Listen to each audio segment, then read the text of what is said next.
So hi guys, today we are discussing about Flutter development. Myself Alan and we are discussing in this channel about Flutter development. Not even a basic development of Flutter. We just go through a full stack of our Flutter journey through this channel.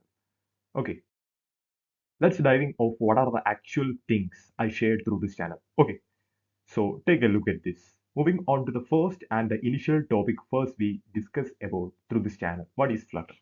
Flutter is an open source framework. Open source framework, which means we have to develop our mobile applications by freely available.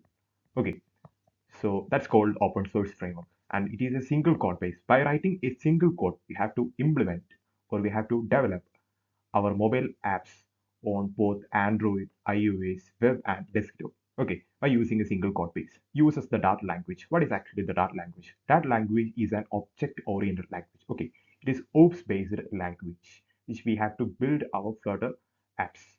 And it is a widget-based UI. Widget-based UI, which means the user interface. Okay, the user interact with this interface, and the one more thing, what is actually the widget? Widget is a basic building block we have to build our Flutter apps.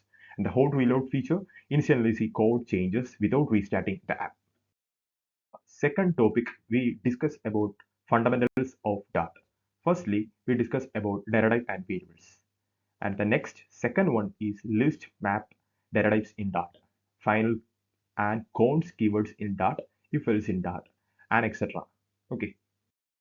Of Dart fundamentals, then we have to discuss about positional parameters, named parameters, default parameters, classes and objects in Dart, and etc. and etc.